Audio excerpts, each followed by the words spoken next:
예, 안녕하세요. 이주연 전사입니다. 어, 오늘은 제가 그 새롭게 시작하려고 하는 코너, 코너라고 해야 되나?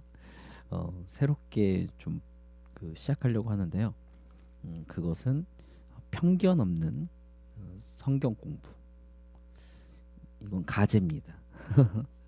이게 정확한 제목은 아닌데, 제가 뭐 편견 없는 이 성경 공부라는 거는 그 어디서 따왔냐면, 요즘 계속 방송되고 있는 복면가왕 아시죠? 그 편견 없는 오로지 목소리로만 승부하는, 그래서 가면을 쓰고 노래를 불러서 선지식 없이 그냥 그대로 느끼는, 그래서 그 감동으로 선택하는 이런 프로 알고 계시잖아요. 사람이 선입견이라는 게 굉장히 무섭습니다. 흔히들 이런 얘기 많이 들어보시죠. 프레임이라고. 이 프레임이라는 것은 보통 사진을 찍으시고 영상을 찍으시는 분들, 그런 예술 쪽에서 발달된 용어인데요. 이 프레임이라는 것은 어떤 틀을 이야기합니다. 이렇게 어떤 틀. 그래서 보통 이 영상을 찍으시는 분이나 사진을 찍으시는 분들은 우리가 이렇게 전체로 보는 것이 아니라 이렇게 구도를 잡죠. 이렇게 항상 이런 식으로 구도를 잡습니다. 이 구도가 뭐냐면 이 안에, 화면 안에, 이 틀 안에 어떻게 담길 것인지 이것을 확인하는 거거든요. 그러니까 바깥 이 프레임을 우리가 딱 보는 순간 이 프레임 안에서만 움직입니다. 그러니까 외부에서 막 어떻게 움직이는지는 별로 관심이 없고 이 프레임 안에서, 이 틀이 굉장히 중요하거든요. 사람이 이 프레임이라는 것은 그런 용어기도 하지만 우리가 흔히 알고 있는 말로는 선입견입니다. 이 선입견이 굉장히 우리의 시야와 우리의 이해를 이렇게 좁혀놓죠. 성경도 마찬가지입니다. 우리가 결론적으로 또한 교리 내지는 신학이라는 부분들을 통해서 앞에 강대에서 설교하시는 목사님의 프레임을 우리가 그대로 듣는 거죠. 그러니까 성경을 통해서 성경을 보더라도 그 프레임의 해석을 가지고서 우리가 성경을 보기 때문에 우리가 성경을 이렇게 제대로, 그리고 성경 안에서 어떻게 그러니까 이 객관적으로 볼 수 있는 눈이 사라져 버립니다. 그러니까 더 많은 내용들, 더 많은 것들을 유추할 수 있음에도 불구하고 우리는 그냥 그 프레임 안에서 결론적으로 그 성경을 바라보는 거죠. 그러니까 좀 뭐라고 해야 될까요? 무비판적으로 받아들이기 때문에 사실 어떻게 보면 맹목적일 수밖에 없습니다. 저는 사실 그런 부분들을 굉장히 지양하고요. 그런 것들을 좀 피해야 되지 않을까라는 생각을 가지고 있는 사람 중에 한 사람입니다. 그래서 편견 없는 성경 공부, 이것은 뭐냐면 우리가 지금까지 오랜 시간 동안 들어왔던 그 성경을 해석하는 부분들이 아니라 그런 편견들을 일단 다 날려버리고 우리가 이 성경에서 유추할 수 있는 부분들을, 그리고 합리적으로 객관적으로 바라볼 수 있는 것들, 이런 것들을 통해서 성경을 재조명하고 싶은 게 제 개인적인 바람입니다. 제 영상을 보시는 분들은 아마 좀 처음엔 좀 당황하실 수도 있는데요. 좀 제 해석이 좀 이게 접근한 방식이 좀 그동안에 들어오셨던 이야기와는 좀 상반되기 때문에 좀 걱정하실 수도 있는데, 그리고 그러나 저는 개인적으로 결론은 그 일반 목회자들이 내리는 결론, 뭐 신학적 교리적으로 별반 다르지 않습니다. 단지 접근하는 방식, 성경을 바라보는 방식, 관점, 그리고 해석하는 방법을 조금 달리 해보고 싶은 거죠. 뭐 그런 생각으로 이 편견 없는 성경 공부 이건 과제입니다. 좀 더 좋은 혹시 좋은 제 이야기를 듣다가 좋은 어떤 아이디어 있으시면 저에게 얘기해 주시면 제가 적극 반영하겠습니다. 제가 이 장명에는 제목, 장명, 뭐 이름을 짓는 것, 뭐 이런 거에는 굉장히 쥐약이에요. 제가 잘 못해요. 그러니까 한번 이렇게 저에게 소스를 주시면 제가 그걸 적극적으로 반영하겠습니다. 오늘 그 첫 번째 시간으로 서론이 길었는데 첫 번째 시간으로 요셉에 관련된 얘기를 좀 잠깐 해보려고 합니다. 편견 없는 편견을 없애고 프레임 없애고 성경을 우리가 좀 객관적으로 바라보고 합리적으로 바라보려고 할 때 제가 요 근래 깨달은 건데요. 이 창세기 39장에 나와 있는 보디발의 아내와 그 요셉의 이야기죠.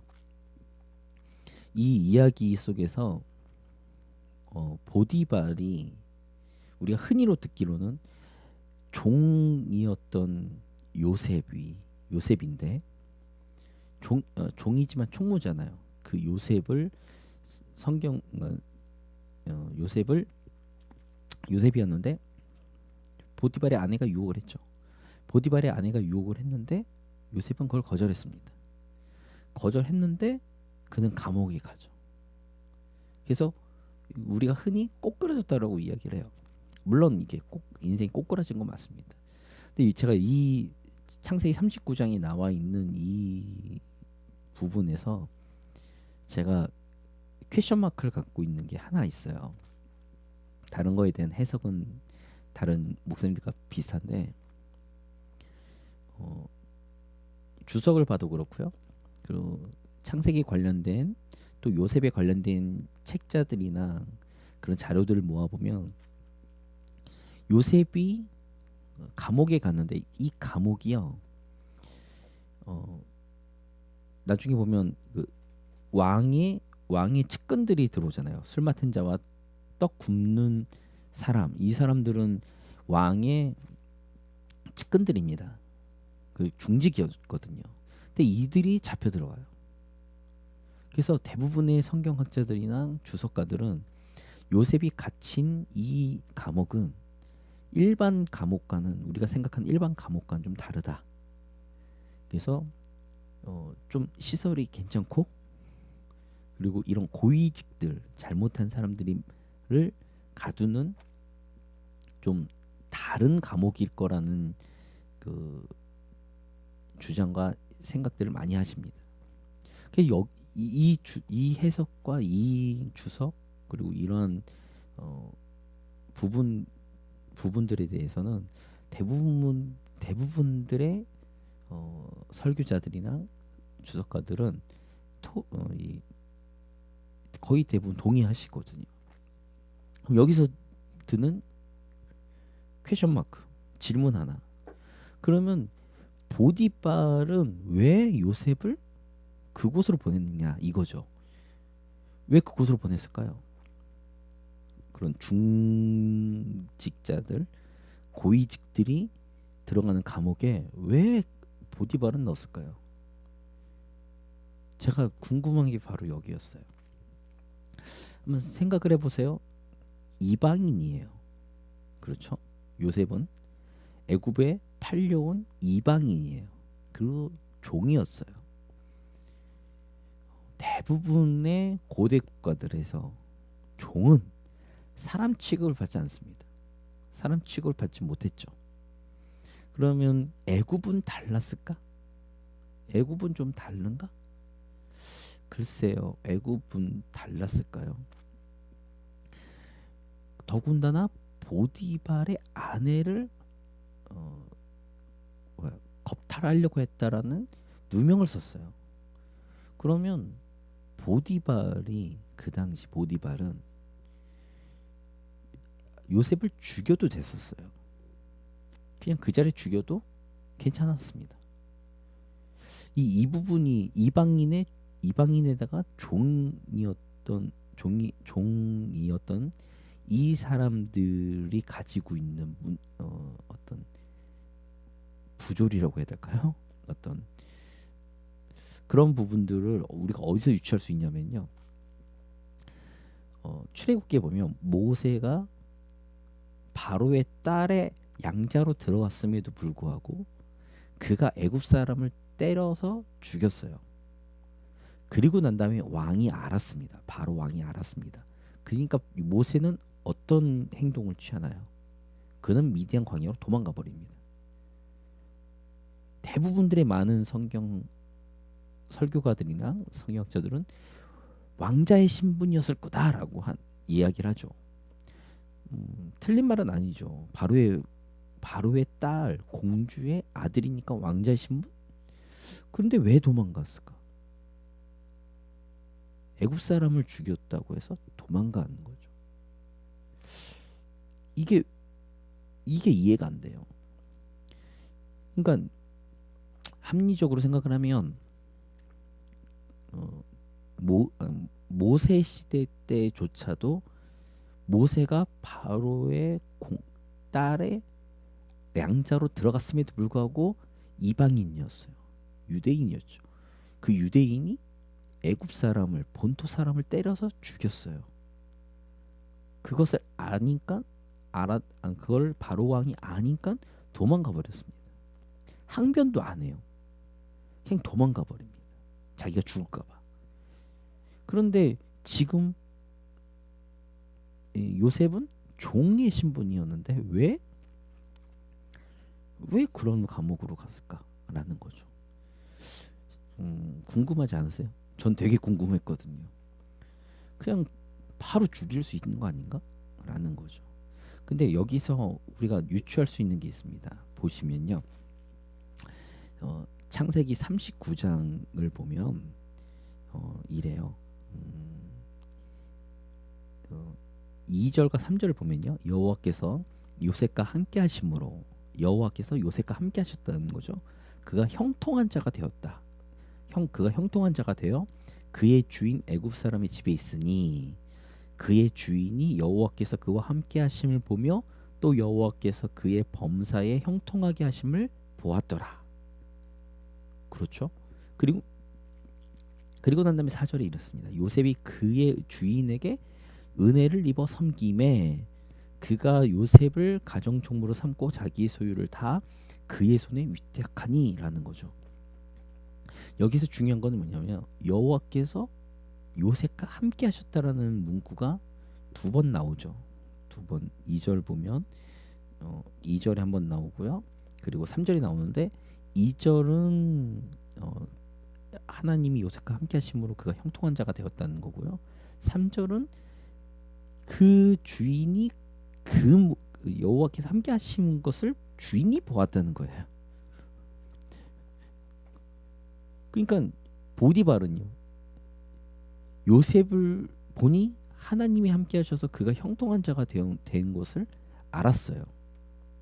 이 말은 이 신앙적인 것들 이런 것들을 다 제거하고 보면 이 얘기는 무슨 말이냐면 보디발은 요셉의 행적, 요셉의 행동, 요셉의 삶을 보면서 그의 진실됨을 알았습니다.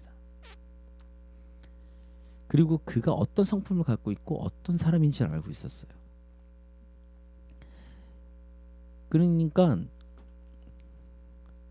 그러니까 자 보세요. 그것을 알고 있던 보디발이 자 13절을 보면요. 그 여인이 요셉이 그의 옷을 자기 손에 버려두고 도망하여 나감을 보고 그 여인의 집사람들을 그 집에 있는 모든 사람들을 불러서 그들에게 이르되 보라, 주인이 히브리 사람을 우리에게 데려다가 우리를 희롱하게 하는도다. 그가 나와 동침하고자 내게로 들어오므로 내가 크게 소리 질렀더니 그가 나의 소리 질러 부름을 듣고 그의 옷을 내게 버려두고 도망하여 나갔느니라 라고 이야기하죠. 보디발의 아내가요, 요셉이 자신을 겁탈하려고 했다라고 주장하는데, 누구에게 주장하냐면 그 모든 쉽게 해서 종들이라든지 이 집안의 사람들을 마음대로 다룰 수 있는, 마음대로 결정할 수 있는 보디발, 주인이었던 보디발에게 이야기하는 것이 아니에요. 쉽게 해서 보디발의 아내는 여론전을 펼치는 거죠. 그래서 요셉을 나쁜 놈으로 만듭니다. 근데 자, 19절에 그의 주인이 자기 아내가 자기에게 이르기를 당신의 종이 내게 이같이 행하였다 하는 말을 듣고 심히 노한지라.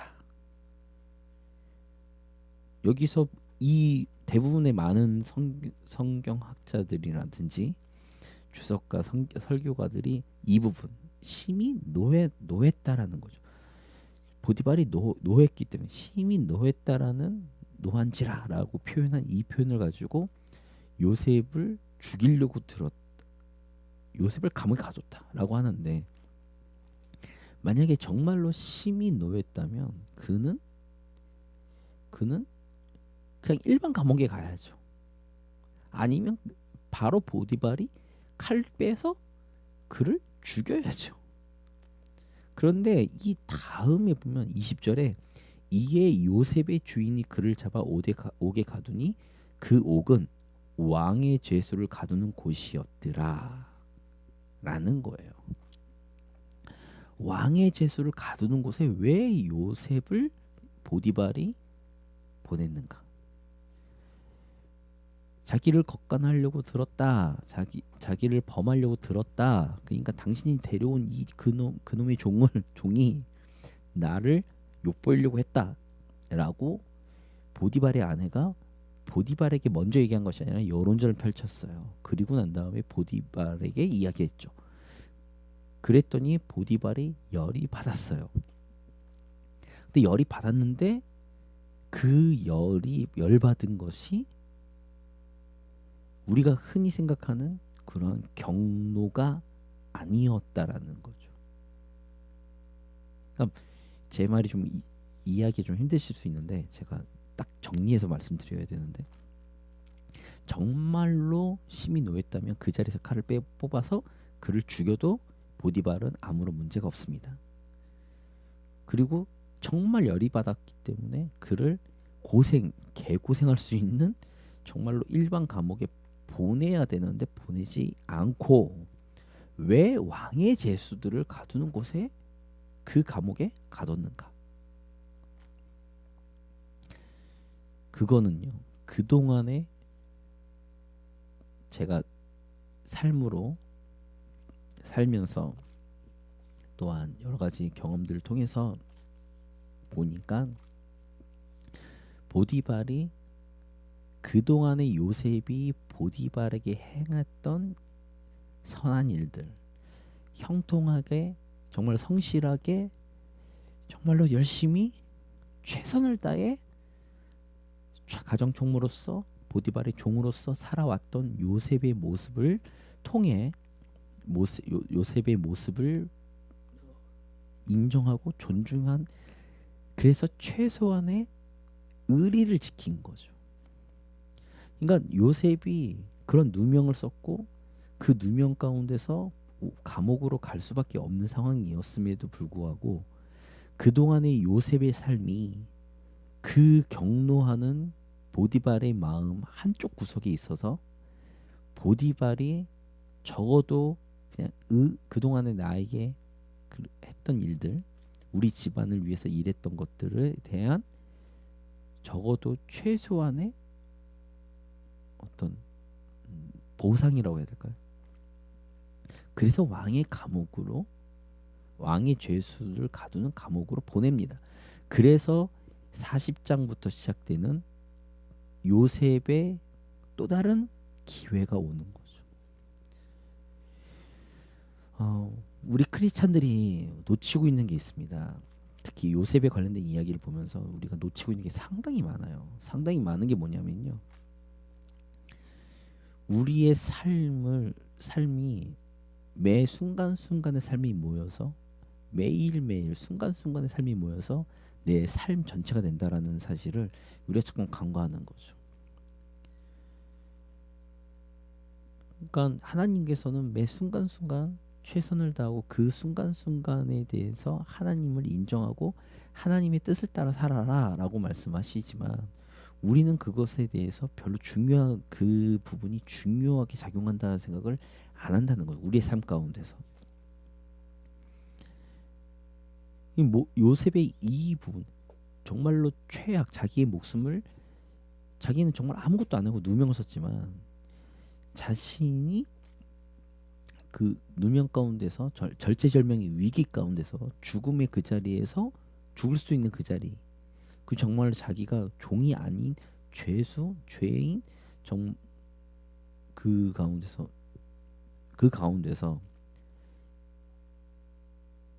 정말 나락으로 떨어질 수밖에 없는 요셉이지만 그것을 이렇게 하나님의 은혜 가운데 뒤집을 수 있는 계기를 마련한 것은 요셉의 하나님과 함께 하시는 하나님을 인정하고 하나님을 바라보고 하나님의 뜻을 따라 살려고 하고 자신의 사람들이 보든 안 보든 간에 그 순간순간 최선을 다해서 살아왔던 요셉의 성실함과 요셉의 그 결단이 그 삶의 결단이 이런 기회를 만들 수 있는 미토대가 되었다는 거죠.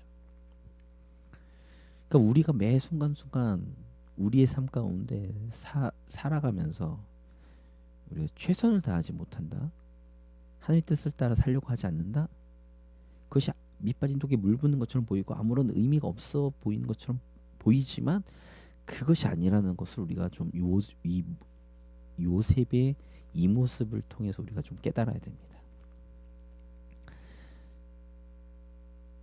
그러니까 요셉의 그 모습, 하나님과 함께 하심으로 형통한 사람, 매 순간순간마다 하나님의 시선을 의식하며 살아왔던 요셉의 그 모습을 통해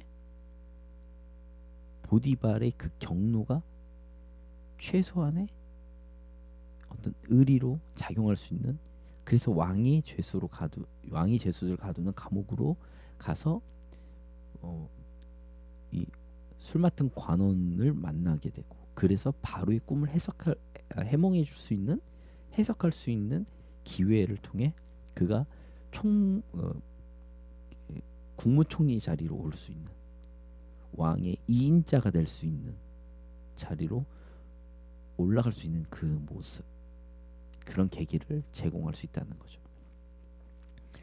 그러니까 제 이 영상 보시는 분들도 이것을 기억하셔서 매 순간순간 하나님을 의지하며 호람데오의 모습으로 우리가 살아간다면 그것이 우리에게 하나님이 일하실 수 있는, 어느 순간에 하나님께서 역사하실 수 있는, 하나님이 일하실 수 있는 토양을 마련한다는 거죠. 그러니까 지금 이 순간, 오늘 하루 하나님 앞에서 최선을 다해 살아가시기를 바랍니다. 그렇다면 하나님께서 하나님의 때에 움직이시고 하나님의 때에 우리의 삶 가운데 역사하실 수 있는 토양, 어떤 발판이 우리의 삶 자체가 되어야 된다는 것을 꼭 기억하시길 바랍니다. 오늘도 호람되어 하나님을 의식하시고 하나님을 인식하시고 하나님 앞에서 하나님과 동행함으로 오늘도 우리가 형통한 사람, 그러한 삶이 되시기를 노력하시고 기도하시면서 한 걸음 한 걸음 믿음의 행보를 해나가시기를 바랍니다. 네, 감사합니다.